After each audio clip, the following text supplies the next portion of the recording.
Come here, you little... Oh, hey, how you doing? My name is Bernard Cliffensworth, but you can call me BC. Welcome to the Christian Appalachian Project Housing Program. I would like to extend my appreciation for your service. You're two kinds of awesome. This is really... We want your experience to be a cap-tastic experience. We also would like it to be a safe-tastic experience. I know some of you out there in DVD land might be wondering, hey, BC, how can I stay safe in such a place as a workplace? Well, if you'd just let me talk, I would have told you. You're really rude. Imagine yourself at a work site.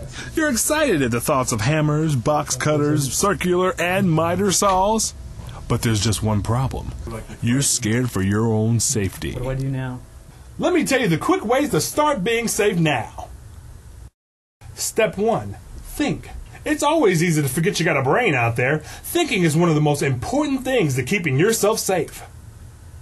Step 2. Think. Step 3. Think. Now you might be asking yourself, hey BC, what are the things I could be thinking about while I'm on the job site? Well, if you just would let me talk, you're starting to make me mad! Chapter 1. Hand tool safety and you.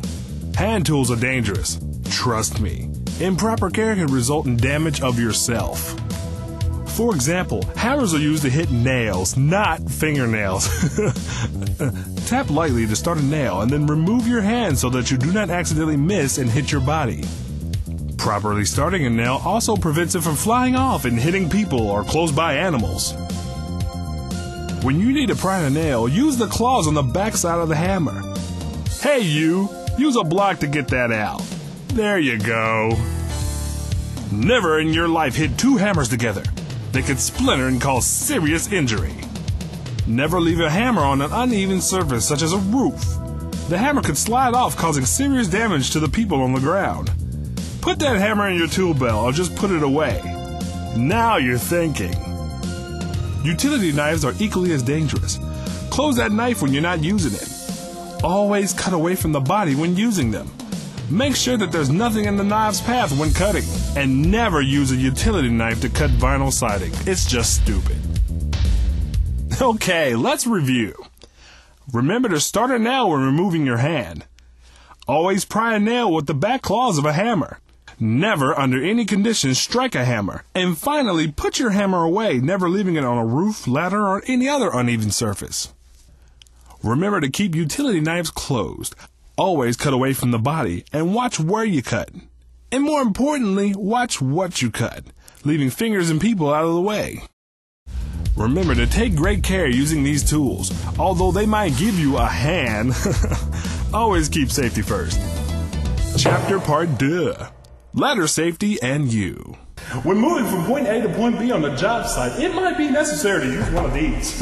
It's a ladder. Oh my God! An extension ladder is used when there's a firm surface to lean it against.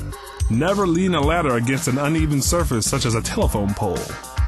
Always make sure that both feet are level so that the ladder is straight and doesn't lean from side to side. Secure the feet if necessary to avoid slippage. Never lean out from a ladder, for this might cause an uneven balance. Never hang things from the rung of a ladder, as this might cause an unsafe situation for the people below. A step ladder stands on its own.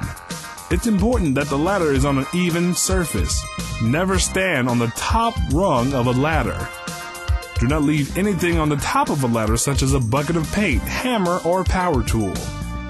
These items could fall, causing major damage. Okay, kiddies, let's review. When using an extension ladder, lean it against a firm surface. Check its footing. Never hang anything from the rungs of a ladder, and when using a ladder, never leave anything on the top surface of the ladder. Chapter 3. Power tools. Power tool safety and you. There's no doubt that there's nothing more funner and more easier than using a power tool. Oh my God. But unless you play it safe, a power tool can end up a power tool of doom. First things first, make sure you got proper safety goggles on before action. When using a circular saw, adjust the blade depth to the minimum needed for cutting the material. Use the hand grips to hold the tool and never defeat the protective blade cover. When sawing a piece of material, never put the blade in a bind, using a sawhorse if possible. Have someone help you by holding one side of the board, and never cut a board in the middle of two sawhorses or points of support.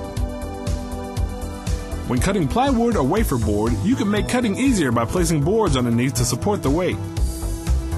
Lastly, make sure to start the blade before cutting into the board. The reciprocating saw can be used where a circular saw cannot. Be sure to firmly hold the grip, and don't let the tip hit anything when cutting, as the saw may kick back and cause damage. A chop saw can be used to cut boards of different lengths and angles. Always watch your hands or anything else that's in the path of the saw.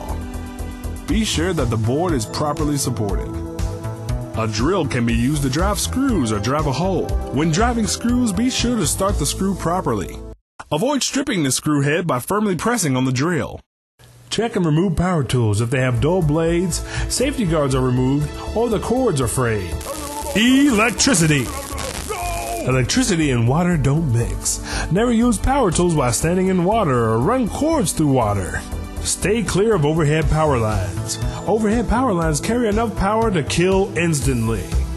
Never attempt to touch an overhead power line. Whew, let's review, shall we? When using a power tool, always remember to adjust the blade depth. Always use hand grips. Never defeat the safety mechanism on any power tool. Always have someone hold one or both sides of the board. When cutting, always use safety goggles when using power tools.